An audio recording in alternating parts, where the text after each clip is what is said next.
Memang profesi ini jarang, Oh, di unik, Indonesia masih iya. ya jarang dan unik. Tidak banyak yang tahu, apalagi yang tahu saja tidak banyak, apalagi yang bisa menguasainya. Iya. Malah makin lebih sedikit kan. Oke. Telinga emas, golden Telinga ears. emas.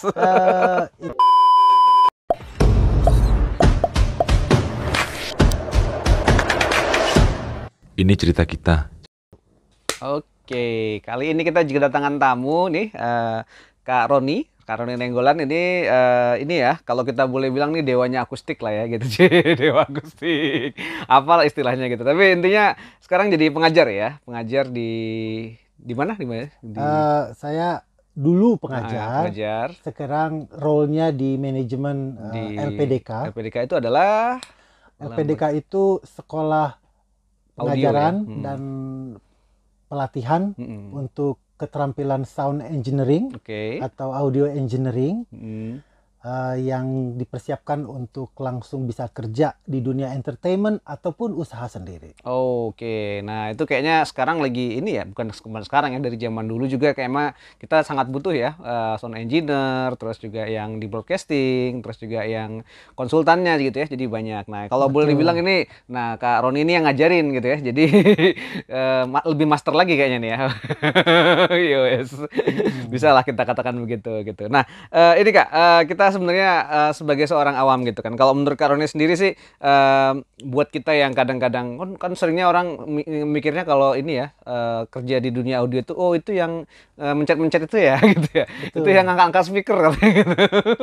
Gitu. Tapi kalau dibilang sebenarnya dunia audio memang luas sekali ya ranahnya ya kalau bisa lihat. Iya, kalau kalau mau dibahas tentang dunia audio, segala sesuatu yang berhubungan dengan mereplikasi audio atau sound atau bunyi yang kita dengar itu dalam bentuk digital sehingga bisa dipublikasi atau diputar ulang. Ya. Begitu. Range profesinya sangat luas luas. sekali ya, gitu. Salah satunya operator sound yang sering kelihatan. Gitu kalau ada acara-acara atau konser gitu ya. Iya.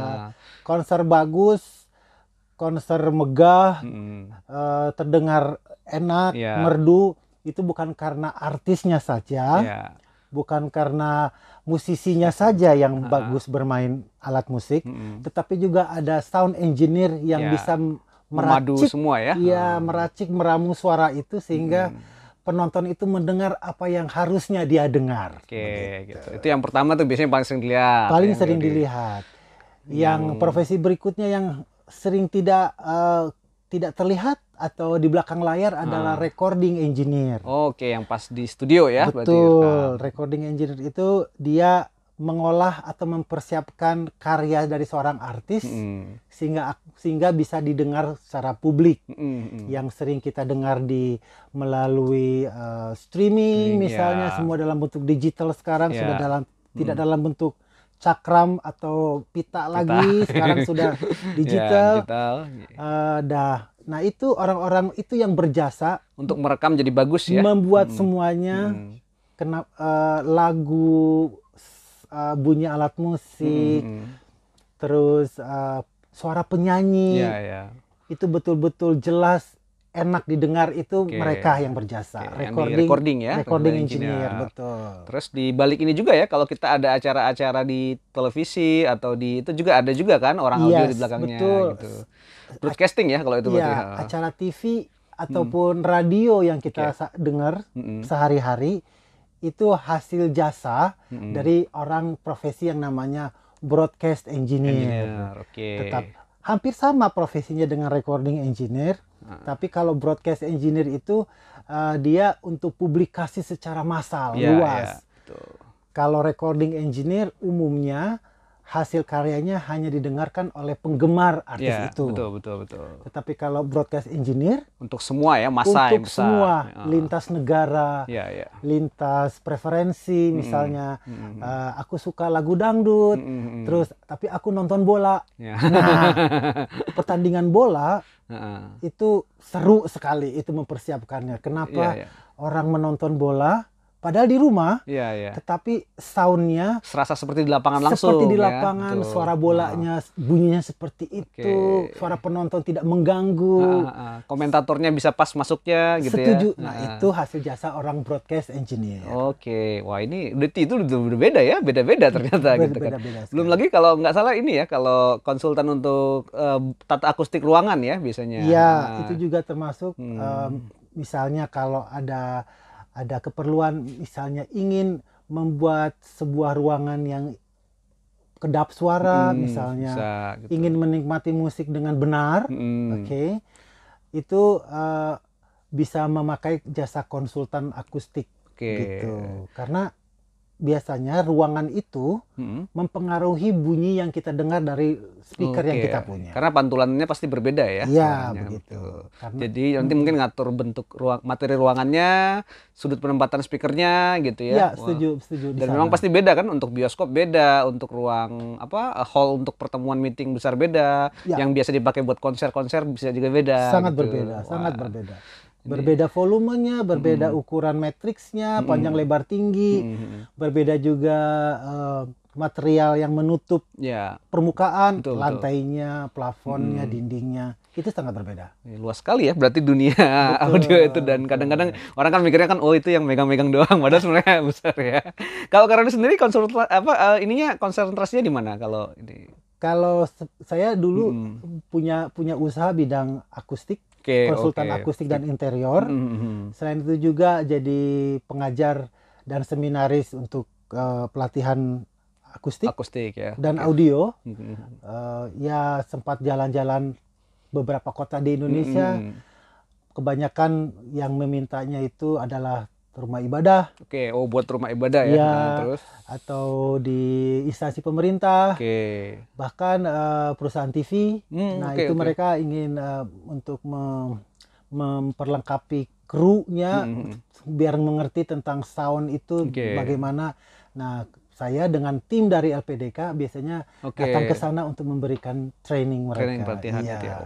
Gitu. Dan kayaknya memang banyak hal yang ini ya digarap ya, maksudnya. Kalau orang-orang audio mah kayaknya macam-macam dan ada spesifikasinya juga gitu ya. Betul. Itu yang saya kadang-kadang sebagai seorang om kadang-kadang kurang tahu tuh Kak. Jadi ngelihatnya gitu. Nah, itu sebenarnya butuh ini nggak sih? Katanya ada feeling yang lebih jago gitu, atau ada apa, atau karena memang dilatih, atau karena gimana tuh? Karena kan kalau saya ngeliat tuh katanya ada telinga bagus, katanya bisa tahu, oh ini suaranya pas, ini gini gitu. Iya. Ada telinga emas, golden ears. Itu hanya ungkapan aja sih. Yang penting ada passion sih, ada keinginan untuk belajar ya, ada keinginan untuk belajar. Kalau seseorang punya ingin untuk belajar, biasanya lebih mudah. Begitu. Memang profesi ini jarang. Unik, Indonesia masih jarang dan unik, tidak banyak yang tahu, apalagi yang tahu saja tidak banyak, apalagi yang bisa menguasainya, malah makin lebih sedikit kan. Tetapi tidak menutup kemungkinan apabila ada beberapa orang yang passion, ingin belajar tentang itu, dia ingin mempersiapkan pertunjukan misalnya, tapi dia tidak ingin tampil di depan. Seperti saya, orang di belakang ya. Saya lebih passion untuk mempersiapkan orang untuk tampil di depan, gitu. Dan itu syarat pertama itu dia ada passion untuk belajar itu, karena ini disiplin ilmu yang unik, perpaduan antara banyak disiplin ilmu. Betul ya. Ada fisikanya karena kan bentuk suara, gelombang. Ada elektroniknya, karena semua yang kita pakai tentang elektronik. Ada juga tentang seninya ya, karena ada petesnya ya. Betul, proporsi suara seperti apa. Kalau ini kenapa sakit di telinga, ini lebih hangat, istilahnya gitu, lebih warm, lebih hangat, berarti itu lebih ke suara bass, lebih banyak. Itu ada tes seninya juga. Plus soft skill. Berkomunikasi dengan tim yang berbeda-beda ya, dari berbagai latar belakang. Gitu. Berkomunikasi dengan beberapa orang, berkomunikasi dengan beberapa stakeholder, maunya seperti apa. Terus kalau show kan ada talent-talent tertentu yang harus diatur gitu ya. Ada talent, ada artis, ada segala macam. Jadi multiple disiplin lah. Iya, betul. Dan itu menyenangkan. Kalau orang yang punya passion itu menyenangkan sekali. Tapi kayaknya kalau di Indonesia mikirnya cuman ke acara musik padahal. Pas sebenarnya tadi luas banget ya kalau kita lihat ya. Betul. Tadi jadi musiknya sendiri juga bisa beragam kan, bisa untuk konser, bisa untuk recording, ya bisa untuk acara TV yang mungkin berpadu dengan komentar dan yang lain-lain gitu. Betul, ya. Jadi, betul. Bahkan ada lagi satu profesi yang di luar negeri juga masih jarang.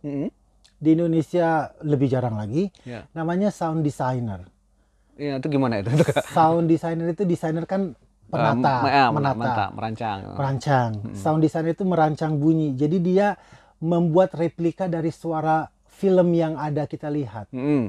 Misalnya kalau teman-teman nonton pembukaan bioskop tuh, suka ada kereta api ya dulu ya. Iya. Terus itu kan bukan bunyi kereta api. Tapi ada yang membuat bunyi itu. Jadi mirip seperti bunyi kereta. Asumsi telinga otak kita bilang itu bunyi kereta api. Padahal itu bukan, itu replika.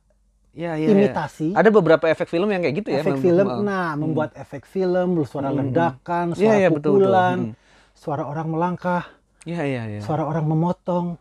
Itu ada studio sendiri, ada profesi sound untuk membuat replika itu sehingga waktu orang menonton itu persis seperti gitu. Pisau motong kubis misalnya, langkah kaki, persis sama gitu. Padahal yang aslinya di alam yang benarnya itu sepertinya tidak mungkin terdengar.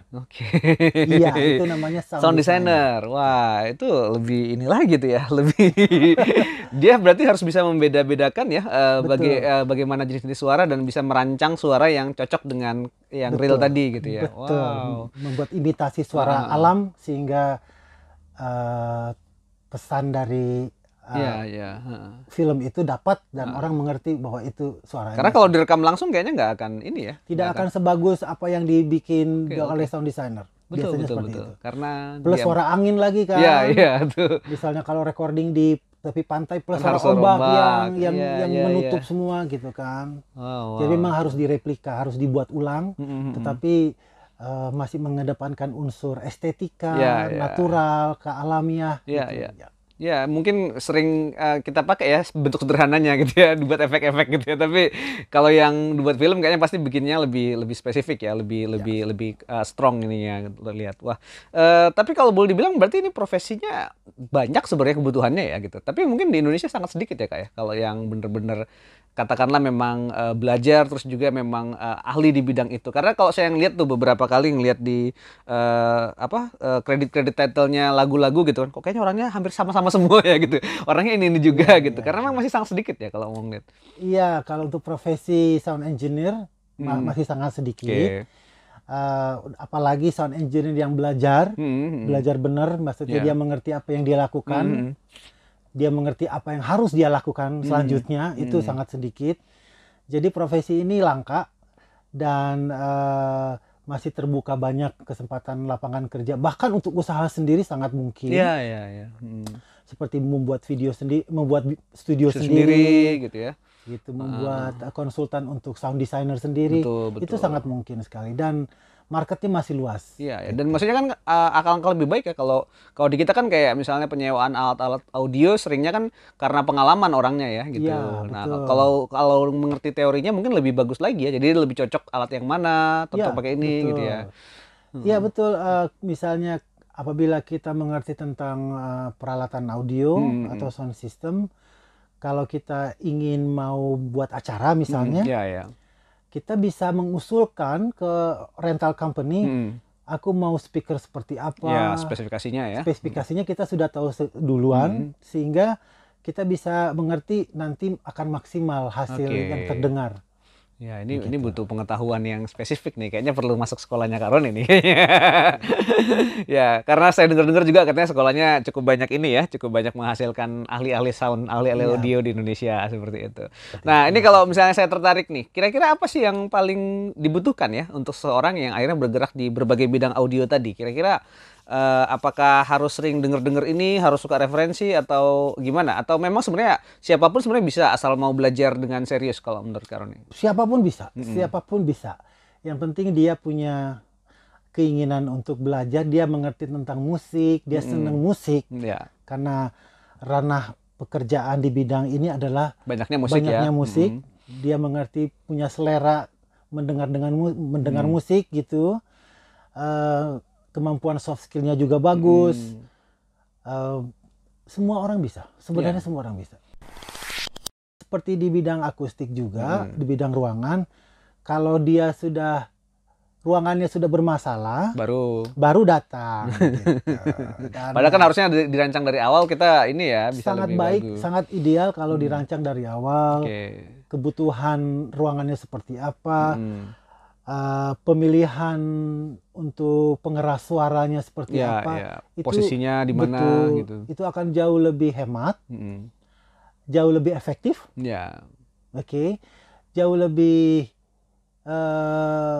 terukur, pemeliharaan jangka panjangnya juga lebih lebih baik ya, lebih hemat, efektif dan efisien jadinya ya. Sangat. Seperti itu. Cuman memang ya di kita mungkin belum terlalu diperhatiin tuh Kak. Jadi tadi kan masih bilang ahlinya masih dikit. Terus juga kadang-kadang kan gitu ya, kita kan kadang-kadang kalau bikin acara ya udahlah yang penting suaranya kedengeran gitu. Yang penting ini gitu kan. Musik kadang-kadang juga gimana gitu. Suaranya mana yang komposisi yang mana, suara penyanyi tenggelam ya udah yang penting rame gitu. Seringnya masih gitu ya.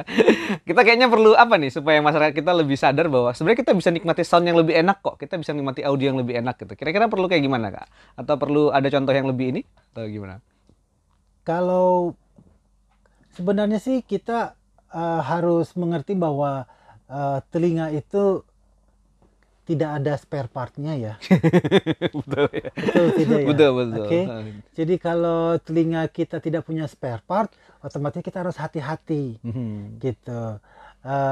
Kalau terus-menerus dipapar kepada tingkat kebisingan yang berlebihan atau suasana yang terlalu berisik, ini kapasitas telinga kita yang tidak ada spare part ini akan menurun. Bisa dibayangkan waktu kita lagi tidur, seluruh organ kita istirahat, tapi hanya satu organ yang tidak pernah istirahat. Telinga.